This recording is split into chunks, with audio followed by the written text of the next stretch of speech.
Hey guys, जब से प्रधानमंत्री मोदी ने आत्मनिर्भर भारत अभियान की शुरुआत की है, तब से हर जगह पर सिर्फ इसी चीज की चर्चा है कि अब भारत सुपर पावर बन जाएगा, भारत मैन्युफैक्चरिंग हब बन जाएगा, भारत में इतनी विदेशी कंपनीज आएंगी, इतनी इन्वेस्टमेंट आएंगी कि भारत रातों रात बदल जाएगा। पर क्या किसी ने यह सोचा कि आखिर क्यों आजादी के 70 सालों बाद भी हम आत्मनिर्भर नहीं बन पाए?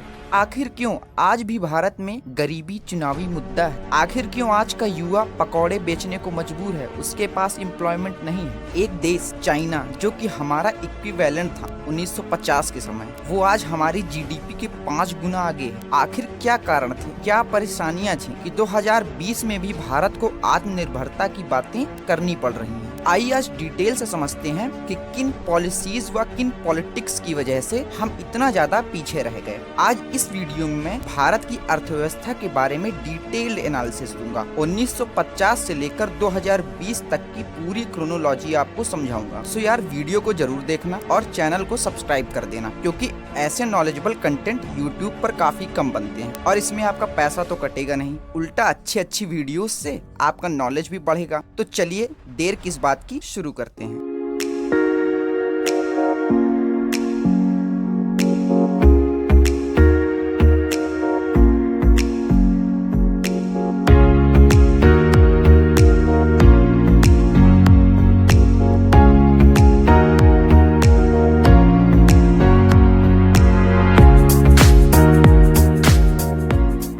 एक देश जिसे सोने की चिड़िया कहा जाता था, उसने अनेकों आक्रमण व अत्याचार सहे, फिर चाहे वो मुगल हो या ब्रिटिश हो। और साल 1947 में जब भारत को आजादी मिली, तब तक ब्रिटिशर्स इंडिया से 45 से 50 ट्रिलियन यूएसडी डॉलर की संपत्ति अपने देश ले जा चुके थे। उन्होंने हमारे एग्रीकल्चर को पूरी तरीके से बर्बाद कर दिया था, क्योंकि अंग्रेज हमारे किसानों से ऐसी फसलों का उत्पादन करवाते थे जिसे वो बेचकर काफी ज्यादा प्रॉफिट कमा सके। और इसी वजह से बंगाल में जब अकाल पड़ा तो वहां पर खाने की कमी पड़ गई और लाखों लोग मारे गए। खैर, जब भारत आजाद हुआ और पंडित नेहरू भारत के प्रधानमंत्री बने, तब उन्होंने भारत की अर्थव्यवस्था का मॉडल फैबियन सोशलिज्म पर रखा। इस समय हर जगह anti British, anti private company sentiment था, क्योंकि ब्रिटिश लोग भी एक प्राइवेट कंपनी से आकर हमें गुलाम बना गए थे। और इसके साथ जवाहरलाल नेहरू भी जोसेफ स्टालिन व रशियन कम्युनिज्म से काफी ज्यादा प्रभावित थे। इसी वजह से भारत का इकोनॉमिक मॉडल सोशलिज्म रखा गया। हालांकि भारत की सोशलिस्ट इकोनॉमी में प्राइवेट कंपनीज भी अलाउड थी, पर उन्हें पीएसयू से कमजोर रखना गवर्नमेंट की प्रायोरिटी रहती थी या गवर्नमेंट की रणनीति रहती थी। हालांकि अगर उस समय भी देखा जाए तो हमारी पर कैपिटा जीडीपी व मैन्युफैक्चरिंग पावर चाइना से ज्यादा थी। हमारे यहाँ की एवरेज इनकम भी चाइना से ज्यादा थी, हमारे यहाँ की गरीबी भी चाइना से कम थी। खैर, अब इंडिया में 5 ईयर प्लानिंग सिस्टम की शुरुआत हुई। इन प्लानिंग्स का main M poverty alleviation, sustainable growth व भारत में आत्मनिर्भरता लाना था। पंडित नेहरू का मानना था कि आने वाले समय में इंडिया की जो पीएसयूज हैं वो सबसे ज्यादा पावरफुल होंगी। पर जैसे जैसे समय आगे गया या 60s और 70s बीतता गया, तब तक इंडिया में जो प्राइवेट सेक्टर थे उन पर इतना ज्यादा रिस्ट्रिक्शन बढ़ता गया कि उन्होंने दम तोड़ दिया। इंडिया में एंटरप्रेन्योरशिप की कोई कद्र नहीं थी और इन्हीं रिस्ट्रिक्शन से इंडिया में कोटा राज, परमिट राज, लाइसेंस राज शुरू हो गया और इससे हैवी करप्शन इंडिया में शुरू हो गया। हालांकि इस बीच हमारे देश को 2 युद्धों, जिसमें 1962 का साइनो इंडिया वॉर व 1965 का इंडो पाक वार लड़ना पड़ा और उससे हमारी देश की इकोनॉमी पर भी काफी ज्यादा बुरा इफेक्ट भी पड़ा। 1950 से 1970 के बीच भारत की एवरेज ग्रोथ मुश्किल से 3 से 4%। पर साल 1970 में इंदिरा गांधी जी आई तो उन्होंने ऐसा कानून लाया कि जिससे हमारी डूबती इंडस्ट्रीज और डूबती अर्थव्यवस्था की कमर टूट गई। मतलब गरीबी में आटा गीला हो गया। एक तो इससे पहले 1951 में IDRA कानून, जिसे नेहरू जी ने लाया था, उससे पहले ही ऐसे लाइसेंसिंग सिस्टम शुरू हो गए थे भारत में कि जिससे यहाँ पर महाभ्रष्टाचार हो रहा था। मतलब कि छोटे से बिजनेस के लिए भी आपको लाइसेंस लेना पड़ेगा और इस लाइसेंस के लिए आपको नेताओं को, ऑफिशियल्स को, ब्यूरोक्रेट्स को काफी ज्यादा पैसा देना पड़ेगा, तभी आपको लाइसेंस मिलेगा। और अब इंदिरा गांधी जी ने 1970 में MRTP कानून लाया, जो कि कम्प्लीटली रिडिकुलस था। इसमें इतने लो लिमिट्स थे कि अगर किसी भी कंपनी का प्रोडक्शन उस लिमिट से ज्यादा होता था तो उसे मोनोपोलिस्टिक घोषित कर दिया जाता था और उस पर कार्रवाई होती थी, मतलब टोटल कम्युनिस्टिक। और इससे हमारा प्राइवेट सेक्टर कभी बढ़ा ही नहीं, हमारी कंपनीज छोटी रह गईं और उल्टा हमारी जो ग्लोबल कॉम्पिटिटिवनेस थी वो एकदम से घट गई। इससे हमारी कंपनीज ने रिसर्च और डेवलपमेंट पर भी खर्चा अपना कम कर दिया, जिससे हम टेक्नोलॉजी में भी पीछे रह गए। पर इतना तो काफी था नहीं। इंदिरा जी ने इंडिया की इकोनॉमी को और ज्यादा धक्का देने के लिए फेरा कानून 1973 में ले आया, जिसमें फॉरेन इन्वेस्टमेंट पर सीवियर रिस्ट्रिक्शंस लगा दिया गया। अब इससे हुआ क्या? हुआ ये कि हमारे देश में जो कि नई इन्वेस्टमेंट थी वो आना बंद हो गई। हमारे देश में उल्टा काम कर रही अमेरिकन कंपनीज जैसे कोका कोला, IBM और बहुत सारी अन्य कंपनीज यहाँ से भाग खड़ी हुई। और यह पल भारत के आर्थिक इतिहास का सबसे दुखद पल था, क्योंकि जब एक एक करके इंडिया से फॉरेन इन्वेस्टमेंट और कंपनीज जा रही थी, उसी समय चाइना में देंग ज़ाओपिंग ने 1978 में चाइना की मार्केट को टोटली खोल दिया और सारी कंपनीज चाइना चली गईं। हालांकि 1971 में बांग्लादेशी रिफ्यूजी क्राइसिस से हुई वॉर में हमने पाकिस्तान को हरा दिया, पर इससे भी हमारी दम तोड़ती अर्थव्यवस्था को और चोट पहुंची। और अब इंडिया में भी पावर ग्रैबिंग शुरू हो गई, जैसा कि कम्युनिस्टिक स्टेट्स में होता है कि पावर का कंसोलिडेशन करना। और इसके लिए साल 1975 में इंडिया में नेशनल वाइड इमरजेंसी लगा दी गई और सारी अपोजिशन को जेल में डाल दिया गया। अब ऐसे कोई इकोनॉमी तो बढ़ेगी नहीं। हालांकि 1950 से लेकर 1980 के बीच कुछ पॉजिटिव आउटकम्स भी थे, जैसे कि इस बीच हुई ग्रीन रिवॉल्यूशन से हम एग्रीकल्चर में सेल्फ सफिशिएंट हो गए। इसके बाद 1984 में इंदिरा जी की हत्या कर दी गई, देश भर में एंटी सिख रायट्स हुए और इसके बाद राजीव गांधी जी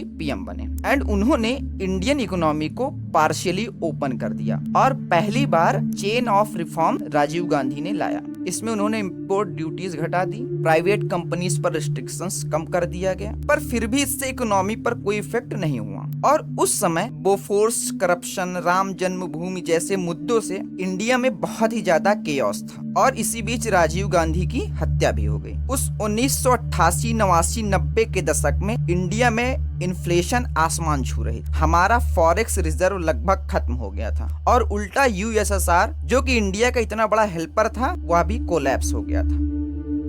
और इसी समय इंडिया ने 1991 में अपनी इकोनॉमी का प्राइवेटाइजेशन, लिबरलाइजेशन और ग्लोबलाइजेशन किया और इससे इंडिया में नई इंडस्ट्रियल पॉलिसी लाई गई, नई इकोनॉमिक पॉलिसी लाई गई, पुराने रेस्ट्रिक्शंस हटाए गए और पुराने जो कि प्राइवेट कंपनीज को गला घोटने वाले कई सारे कानून को हमेशा के लिए हटा दिया गया। और इन सब चीजों की शुरुआत करने वाले PM नरसिम्हा राव, उनके फाइनेंस मिनिस्टर मनमोहन सिंह थे। हालांकि इन सुधारों से हमारा सर्विस सेक्टर बूम हो गया, जो कि आज हमारे इंडिया की इकोनॉमी का 40 से 50%, पर हम मैन्युफैक्चरिंग पावर कभी नहीं बन पाए। इसमें हम हमेशा फिसड्डी रहे, हमेशा पीछे रहे, क्योंकि हमारी गवर्नमेंट ने ऐसा कोई इंफ्रास्ट्रक्चर व स्पेशल इकोनॉमिक जोन्स जैसे कि चाइना में बने थे उसको नहीं बनाया, न कोई स्किल डेवलपमेंट प्रोग्राम हमारे देश के अनस्किल्ड वर्कर्स में शुरू हुआ। इंडिया ने रेल, रोड्स और पोर्ट्स को बहुत ही स्लो स्पीड में डेवलप करना शुरू किया। जहां चाइना ने रोड से हर गांव को कनेक्ट कर दिया और एक्सप्रेसवेज बनाकर सामान की ढुलाई को आसान कर दिया, इंडिया में वैसा नहीं हुआ।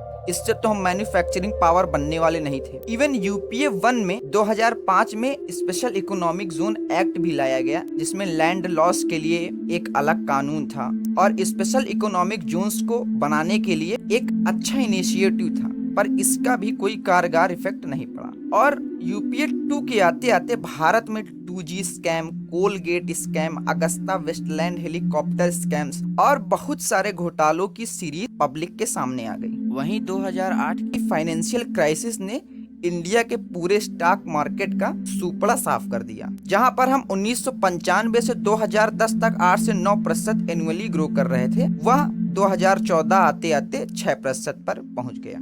इवन अपना बिजनेस इन्वायरमेंट इतना बुरा था कि हम साल 2014 में ईज ऑफ डूइंग बिजनेस में 130वें पायदान से भी नीचे थे। अपने यहाँ नई फैक्ट्रीज खोलने में महीनों और सालों लग जाते थे। हालांकि मोदी गवर्नमेंट 1 ने कई सारे रिफॉर्म्स की सीरीज लाई, जिसमें new FDI rules, new industrial policy, startup India mission और इसके साथ मोदी गवर्नमेंट ने मैसिव इंफ्रास्ट्रक्चर डेवलपमेंट भी शुरू किया। सैकड़ों एयरपोर्ट्स बनाए गए, जहाँ पहले प्रतिदिन 6 किलोमीटर की रेट से रोड बनती थी, वहां पर अब 14 किलोमीटर पर डे से बनने लगी। हमने नए पोर्ट्स और वाटर रूट्स जैसे बनारस से हल्दिया को भी डेवलप किया और रेड टेपिज्म को खत्म करके सिंगल विंडो सिस्टम शुरू कर दिया, जिससे हमारे देश की ranking ease of doing business में 63वें स्थान पर आ गई। हमारे यहाँ FDI 2014 से 2019 के बीच 284 बिलियन डॉलर बढ़ गई। पर बैंक के NPA प्रॉब्लम, डीमोनेटाइजेशन व GST से धराशायी हमारा MSME सेक्टर से इंडिया की जो ग्रोथ है वो आज भी एकदम से स्लो है। इसके साथ इंडिया में आज भी 100 साल पुराने लेबर लॉज हैं। हमारे देश के टैक्स रेट इतने हाई हैं और इतने एब्सर्ड हैं कि कंपनीज इसमें पागल हो जाते हैं, उनका दिमाग चकरा जाता है। इसके साथ साथ हमारे देश की बोरोइंग रेट, इंटरेस्ट रेट इतना हाई है कि इससे नई कंपनीज यहाँ पर फैक्ट्री लगाने के लिए लोन भी नहीं ले सकती।